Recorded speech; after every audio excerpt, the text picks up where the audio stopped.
Ya recibimos aquí en estudios y con mucho placer a Leonardo Borges, es profesor de historia, historiador y escritor. Ha trabajado también en medios de comunicación, ustedes pueden verlo y escucharlo en distintos programas. Ha recibido varios premios y escribió una cantidad de libros, todos vinculados a la historia secreta de Montevideo en su momento, desde Colón a la Revolución de la Independencia, Artigas revelado, Sangre y Barro, El enigma de purificación, La historia impertinente, La historia escondida del Uruguay, y hoy nos trae un nuevo trabajo del que vamos a estar conversando, titulado Nazis en el Uruguay 1922-1942. Leonardo, gracias por estar con nosotros esta noche. No, muchas gracias a vos, Juan Pablo, y bueno, nada, me debía esta nota. Es verdad, estuvimos buscándole la vuelta para que puedas estar y la concretamos entonces hoy.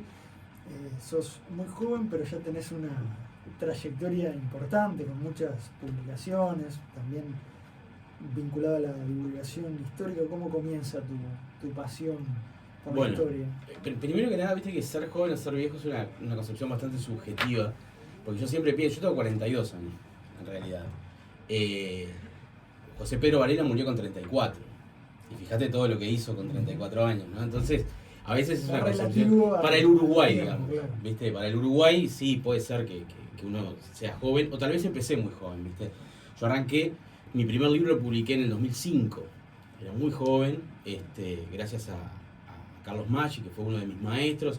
De alguna forma comencé en el trillo de escribir, porque no es lo mismo dar clases de historia que escribir. Escribir es todo un tema, ¿no? Entonces yo arranqué por allá por el 2005 con mi primer libro llamado Cual Retazo, Anacronismo de Jurar la Bandera, que fue un libro que tuvo bastante éxito en críticas, o por lo menos mediático, pero no tanto en ventas. Fue como un primer golpe, ¿no? Claro. Y a partir de ahí, bueno, se fue dando de decir, bueno, este es el camino que quiero transitar, y comencé a generar determinado camino en lo que tiene que ver con los libros de historia, o por lo menos con los ensayos, ¿no? O sea, digamos, yo tengo libros de investigación, pero más que nada el ensayo me seduce mucho más. ¿Qué es el ensayo para explicarle a los oyentes? Claro, cuando uno de alguna manera toma determinadas fuentes dadas y a partir de ahí genera un relato y opina sobre determinados temas, ¿viste? No es una investigación exhaustiva. Yo respeto muchísimo a los investigadores, a los historiadores de manual, de técnicos, ¿no? Que vos decís, bueno, vos tomás los trabajos de esos historiadores, que son, no sé, por ejemplo, la actividad ganadera en el Uruguay entre 1870 y 1880. Ese es un trabajo de investigación. De investigación. Uno toma ese tipo de cosas, los lee, y a partir de ahí va generando un relato, que es un poco lo que yo intento, o por lo menos romper el relato. Esto que decías de la edad también me sitúa y me hace pensar a la historia, ¿no? Como uno es hijo de su contexto. Pues decía José Pedro Varela, era joven, pero en un contexto distinto, ¿no? No es lo mismo ser joven en ese momento, más que tener 30 años, ya era un veterano. Claro, porque la esperanza de vida era muchísimo menor que hoy en día. Eso es la historia, hay que tenerlo en cuenta, ¿no? Totalmente, exacto. Piensa el pasado. Sí, pero en realidad uno se pone a mirar, por ejemplo, toda la patota que siguió a José Valle Ordóñez a principios del siglo XX. Eran todos muy jóvenes. Por ejemplo, Baltasar Brum, que fue presidente con 36 años, por ejemplo. Entonces, ahí te da una perspectiva de que Uruguay es un país envejecido y obviamente observa de manera distinta que otros países que tienen una población mucho más juvenil. El tema de la historia te viene de la familia, del liceo. ¿Cuándo empezaste? No, historias. A disfrutar de la historia. Yo disfruto de la historia desde siempre, porque mi viejo era una especie de El Gran Pez. ¿Te acordás la película de Tim Burton, El Gran Pez? Bueno, mi viejo era el Gran Pez. Contaba historias, había recorrido América y bueno. Entonces, de alguna manera la narración como tal siempre me sedujo. Cuando terminé sexto de liceo, me encontré con un quiebre de caminos. Digo, ¿qué quiero ser, no? Y ahí se daban dos caminos: profesor de historia o de literatura. Y al principio pensé en literatura, pero cuando vi la carga de gramática que tenía, dije, de ninguna manera. Y ahí arranqué para la historia, porque en realidad hay dos profesores que a mí me marcaron mucho la vida desde el punto de vista intelectual, que fueron dos profesores de historia. Yo creo que los profesores te marcan de alguna manera, y te marcan mucho, ¿no? Uno en quinto y una profesora en sexto. que además, por ejemplo, con el Checho Bianchi, que siempre jodemos, compartimos justamente profesora, que era Marta Bogorja, y a partir de ahí, de que vos decís, bueno, a mí me gusta esto está bueno, bueno, vamos a entrarle. Y claro, yo entré por el lado de la docencia, pero en realidad lo que más me gustaba era la historia, y bueno, la docencia me gusta, y de hecho lo he hecho muchísimos años, pero en realidad la idea era, bueno, tratemos de meternos en la historia y generemos debate, porque como yo empecé tan joven, generar debate es una cosa natural para un joven, ¿no? Entonces, bueno, y lo mantuve, por ahora lo mantengo. ¿Y cuál es tu mecanismo para a la hora de sentarte a escribir? ¿Qué cosas tenés en cuenta? Digamos, ¿cuál es tu forma? Cada escritor tiene, ¿no?, digamos, sus herramientas. ¿Las tuyas cuáles son? Primero surge la pregunta. ¿No? Primero surge la pregunta. En el caso, por ejemplo, de este último libro, Nazis en Uruguay, la pregunta era, bueno, Uruguay, durante los primeros 50 años del siglo XX, ¿fue el paraíso perdido? Porque hay como una idea, ¿viste?, en los uruguayos, que y una idea que además la usamos para autoflagelarnos, ¿no? Ay, ¿cómo era? Qué lindo que era el Uruguay de los primeros 50 años del siglo XX, la Suiza de América, el país de la tacita de plata, ¿no? Y la pregunta era esa, ¿era así Uruguay? Y bueno, y ahí me encontré con que no. Y ahí, bueno, te sentás.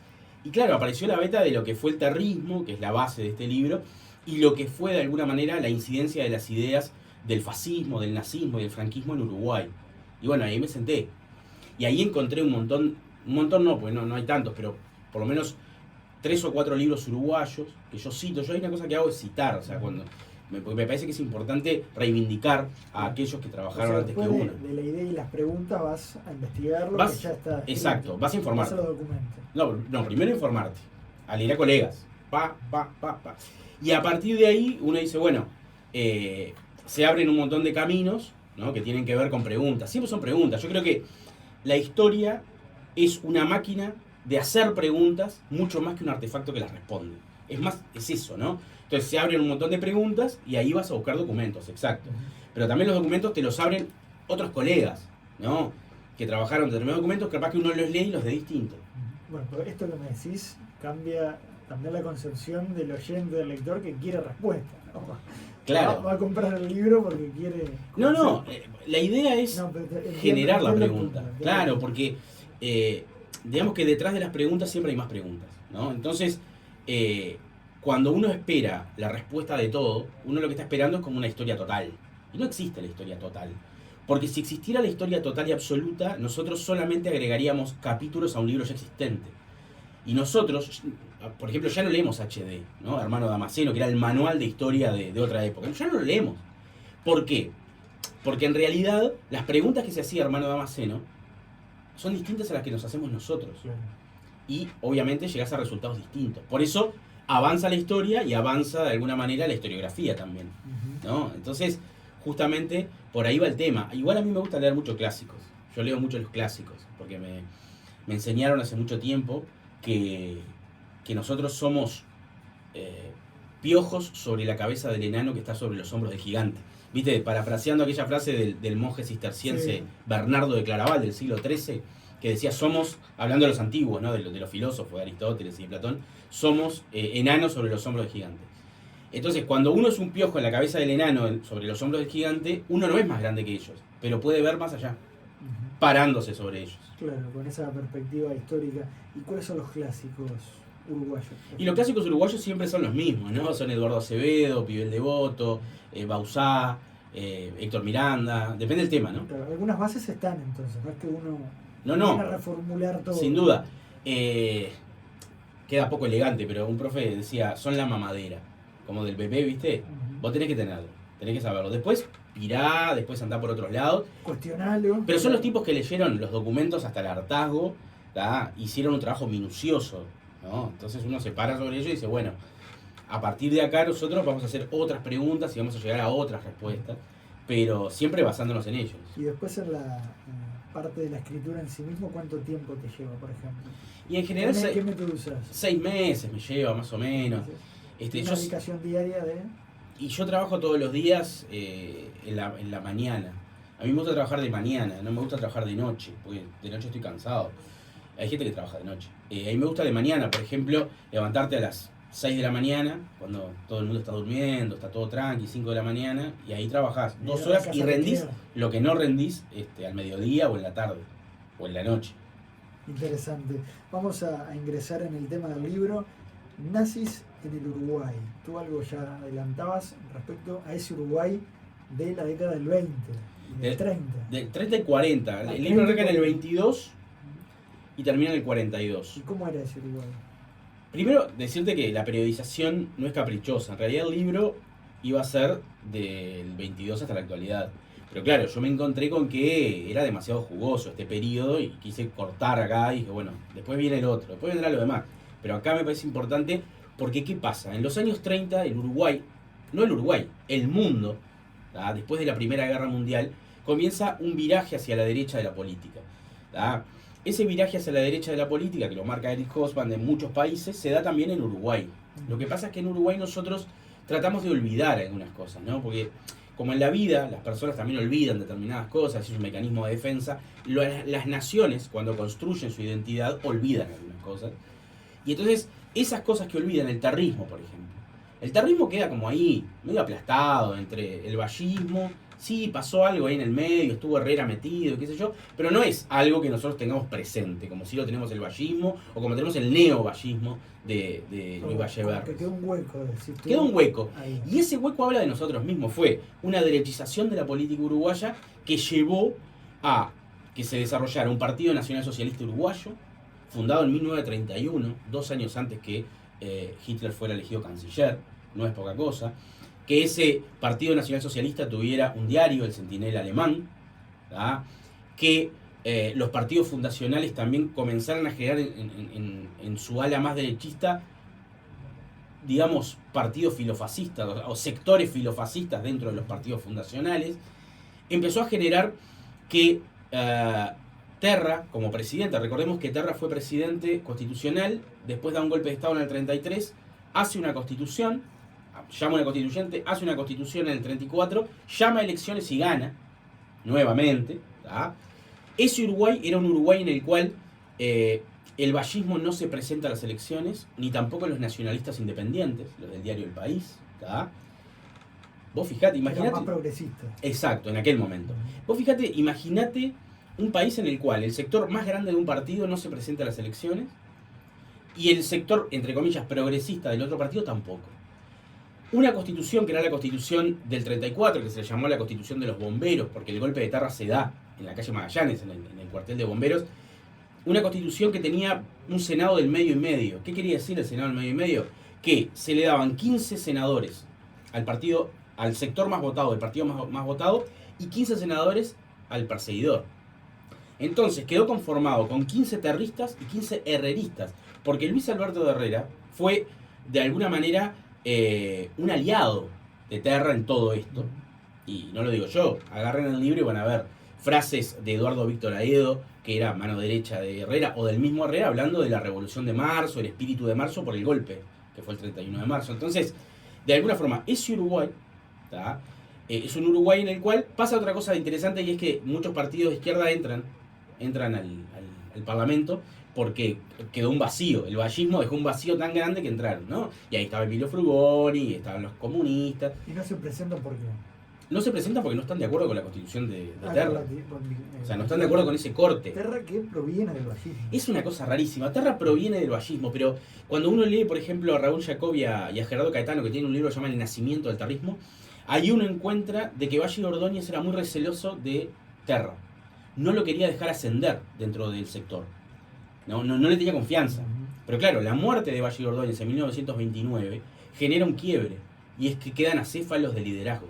Pero totalmente acéfalos de liderazgo, con los hijos de Valle, que no daban la talla, y con otros personajes que empezaron a decir, bueno, dentro del Partido Colorado, a decir, bueno, yo quiero.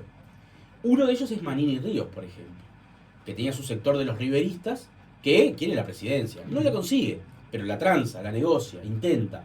Y el otro es Terra, que gana la presidencia, pero empieza a separarse de sus compañeros vallistas y comienza a acercarse a los riveristas, a los socistas de Julio María Sosa, que eran filofascistas, y a los herreristas.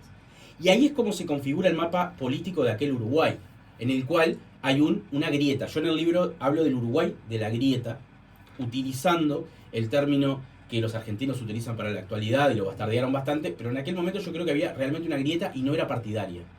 Era ideológica. Los terristas y los herreristas por un lado, y por otro lado el resto.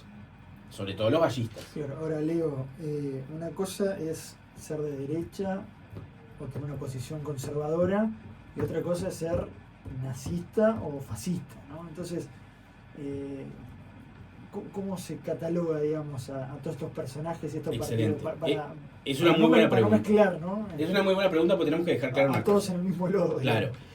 Ser nazi, fascista o franquista, pero sobre todo nazi y fascista, tenemos que analizarlo en 3 momentos.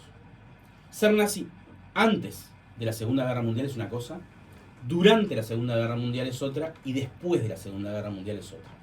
Ser nazi o ser filofascista antes de la Segunda Guerra Mundial tenía que ver con la búsqueda de algo que estos personajes buscan. Disciplina, orden, ¿tá? Patria, familia, ¿se entiende? Sí. Conservar de alguna manera el legado, los valores, exacto. La sociedad. Un liderazgo fuerte, ¿tá? Porque pensemos que en los primeros años el fascismo y el nazismo generaron simpatías porque funcionaron desde el punto de vista económico. Pleno empleo, alfabetización, orden, ¿no? Entonces, mucha gente se sintió seducida por eso. Es decir, bueno, capaz que tenemos que ir hacia ahí. De hecho, en Uruguay tuvo su fascismo criollo, ¿tá?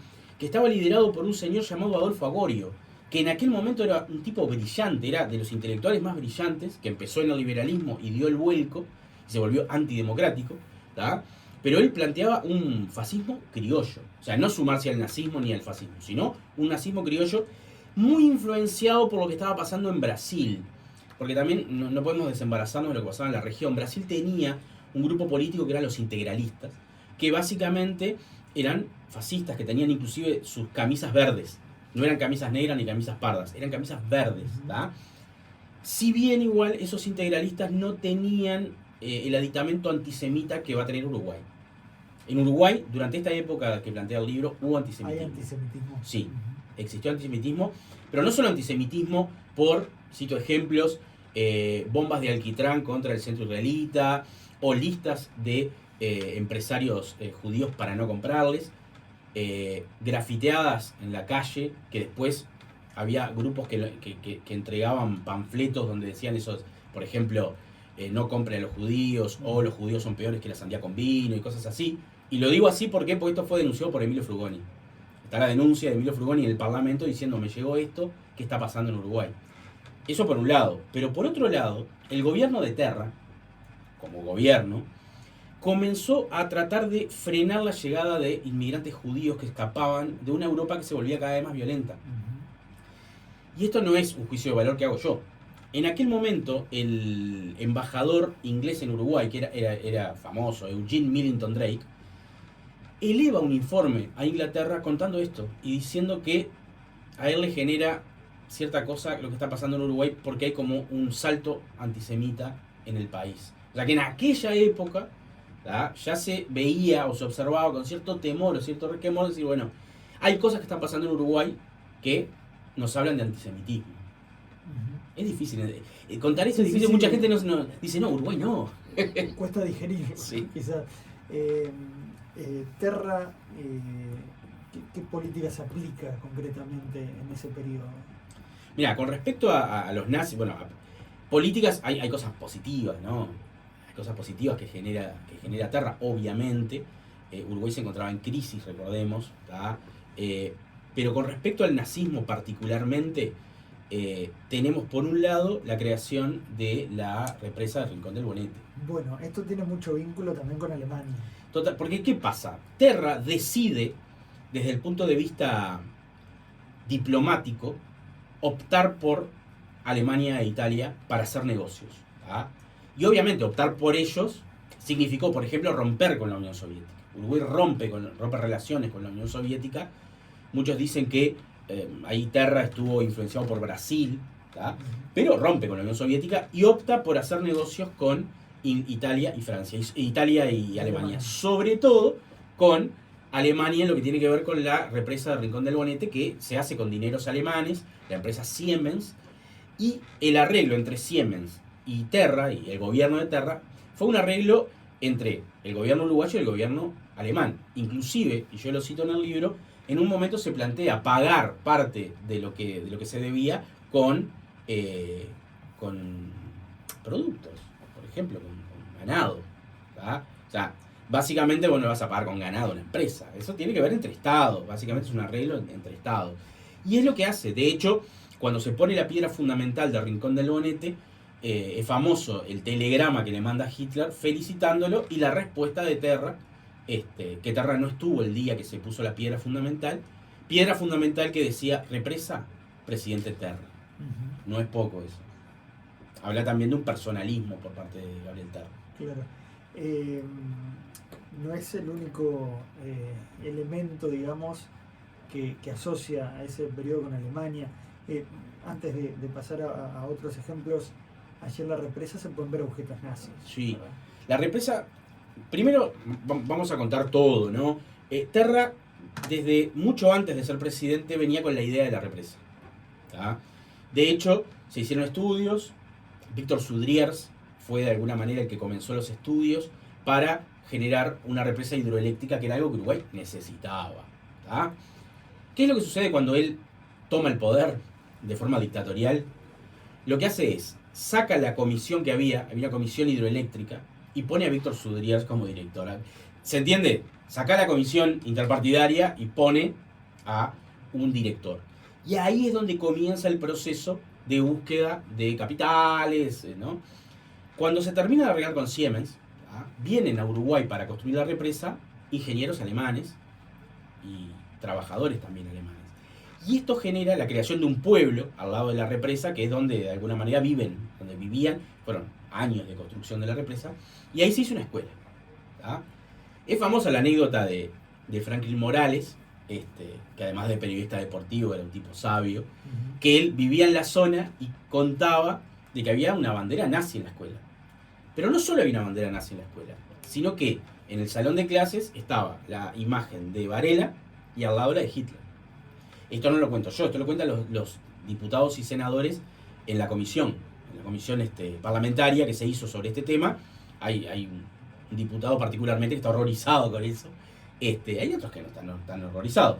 Entonces, de alguna manera se forma un pueblo y ahí se convierte eso en un punto de apoyo nazi. Todavía Hitler no era el monstruo, digamos, o ya era una figura cuestionada. No, el punto es... Estamos en esto que tú decías, una cosa claro, previa a la guerra, lo que pasó en la guerra, después de la guerra. Pero sí era una figura cuestionada. Ya era una figura cuestionada. Era una figura cuestionada por sus modos, era una figura cuestionada por su bajada antisemita. La bajada antisemita del nazismo no es... La bajada antisemita del nazismo desde Mi lucha en adelante, ¿no? Y Mi lucha la escribió en 1924. O sea, ya se sabía. Sus ideas ya estaban claras. Ya estaban claras sus ideas. ¿Ah? Después lo que sucedió con los campos de concentración y los campos de exterminio y la solución final se conoció después. ¿Ah? Pero el punto es que en aquel momento había mucha gente que estaba en contra del nazismo. Emilio Frugoni, repito, lo denunció un montón de veces en el Parlamento. Frugoni que terminó preso. Sí. En la Isla de Flores. Exacto. En esta época. Exacto. Bueno, esta época también, no lo dijimos, ¿no? Pero digamos que el golpe de Terra se llevó a dos personas, a dos políticos importantes. Baltasar Brum, que se suicidó cuando lo fueron a buscar, cuando dan el golpe lo van a buscar para meterlo preso y él se suicida. Y el otro es Grauer, ¿tá? Que lo matan en la Ruta 8, que hay un monumento que recuerda el asesinato de Grauer, un asesinato político.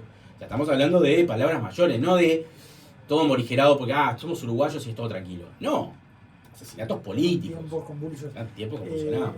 Te corté la anécdota de la escuela porque creo que la habías redondeado. En la represa, por ejemplo, hay una lámpara enorme que tiene la esvástica, ¿no? Exacto. Se puede ver. Exacto. No, pero a lo que voy es que el pueblo donde estaba ahí, era un punto de apoyo. O sea, los nazis tenían en Uruguay puntos de apoyo. O sea, digamos que el Partido Nacional Socialista Uruguayo se desarrollaba de forma estructurada, piramidal, ¿tá? Desde el principal, que era un hombre de apellido Daeldorf, que era alemán y que era el encargado de cultura de la embajada alemana, y por eso no lo pudieron procesar, porque él era diplomático, ¿tá? Por lo tanto, no lo pudieron, pero querían, o sea, querían hacer algo y el tipo no pudieron hacer nada. Pero de ahí hacia abajo, vos tenías un montón de puntos de apoyo. El barrio Peñarol, donde estaba la escuela, las escuelas estaban en el barrio Peñarol, bueno, el colegio alemán, el Deutsche School, era el que organizaba la educación nazi, básicamente. Todos recordamos la anécdota de Mario Benedetti, que fue a la escuela alemana, al colegio alemán, y cuando vino a su casa haciendo el Heil Hitler, su padre lo sacó de la escuela. ¿Ah? Esa es una anécdota que no está desconectada, forma parte de toda esta historia. Otro punto de apoyo era Paysandú, Colonia, o Helvecia sobre todo. ¿Ah? Y bueno, estos puntos de apoyo tenían, obviamente, determinados liderazgos, y a partir de ahí también tenían sus principales, digamos, referentes, que a su vez tenían tropa. Entre comillas, tropa. ¿Por qué? Porque hacían ejercicios. ¿Tá? Si bien nunca pudieron probar que tuvieran armas, este es otro dato, como te digo una cosa, te digo la otra, el tiro suizo en Nueva Helvecia, en Colonia Suiza, con toda esta investigación, que fue una investigación parlamentaria, que después fue una investigación judicial, fue allanado y le sacaron las armas del tiro suizo. ¿Tá? Siempre recordamos el tiro suizo por el robo de los Tupamaros en el 62, pero en realidad fueron incautadas las armas porque había como un miedo de decir, bueno, ojo con estos tipos.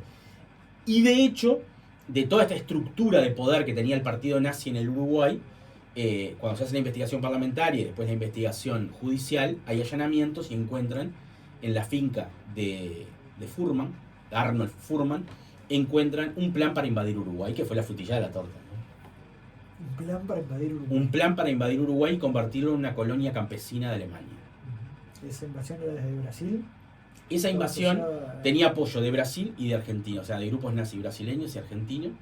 Y en 15 días tenía todo el Uruguay según este plan. Estás abriendo múltiples puertas, da para sucesivos capítulos, pero nos quedamos con poco tiempo. ¿Hubo un telegrama de Hitler a Gabriel Terra?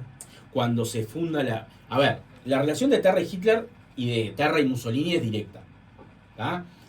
3 ministros de Terra fueron condecorados por el mismísimo Adolfo Hitler con el águila dorada. ¿Tá?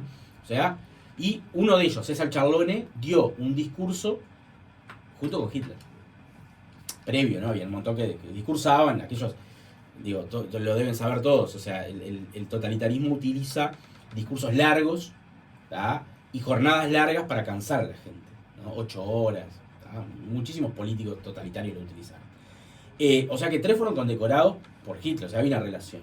Pero además, había una relación, obviamente, entre estados, y por eso Hitler le manda un telegrama y se lo responde Terra. Y es interesante porque los telegramas dicen cosas interesantes. Por lo menos la contestación de Terra es para leer. Me imagino que está todo esto en todo. El libro.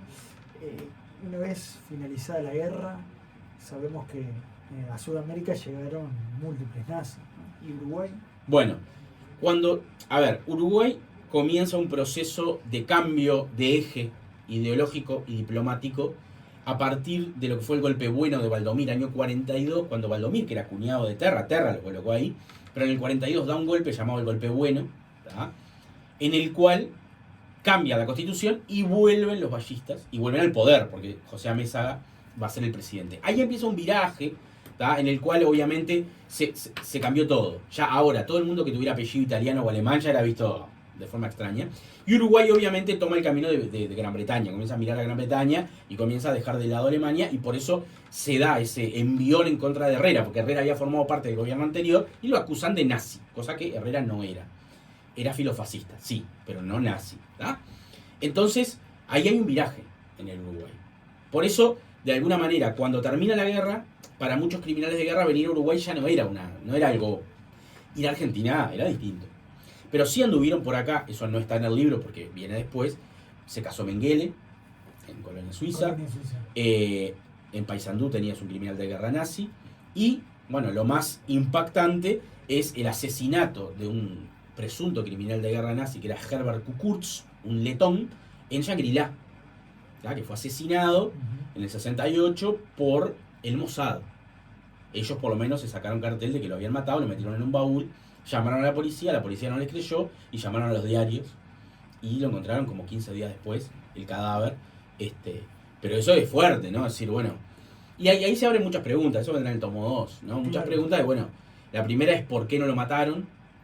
Perdón, ¿por qué no lo llevaron a ser enjuiciado, como hicieron con Eichmann 3 añitos antes?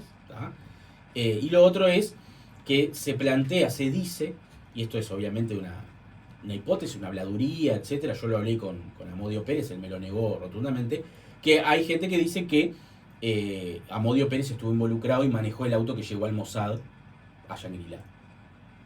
Y acá se abre un gigantesco paréntesis. Otro capítulo. Brevemente, el Graf Spee. Mucha gente del Graf Spee quedó en Uruguay. Mucha gente quedó en Uruguay, eso obviamente viene para después, pero el Graf Spee generó un impacto profundísimo en el Uruguay. Primero que nada, generó mucho miedo porque la guerra estaba acá, o sea, la guerra estaba, podías ver cómo explotaba. A pocos kilómetros. A poco, claro, eso por un lado. Y por otro, para muchos era algo positivo. La guerra estaba cerca, o sea que estaba cerca el Tercer Reich. Y generó las dos cosas, ¿no? Hubo mucha gente aplaudiendo cómo explotaba el AFP y hubo mucha gente haciendo Heil Hitler y viendo cómo explotaba el AFP, ¿no? O sea, el Uruguay estaba dividido. Obviamente, no éramos Europa, ¿no? Pero sí, está bueno entender eso, de que el Uruguay también vivió con intensidad lo que sucedía en el resto del mundo y en el resto de América. Porque a nosotros nos encantan, los uruguayos, tratar de ser la excepcionalidad uruguaya. Exacto, es decir, no, somos distintos en todo. Y no, acá pasaron cosas, y pasaron cosas bastante graves. Hay una teoría de que la máquina Enigma del Graf Spee podría estar dentro de la represa, la Rincón del Bonete. No sé si... No, eso no. No lo sabía. Es una teoría, ¿no? Sí, no. No lo sabía, pero sí, el Graf Spee aparece en el libro, obviamente. Y lo que generó y cómo fue observado por Eugene Millington Drake, que era el embajador inglés, y cómo fue observado por otros, por Churchill, por ejemplo.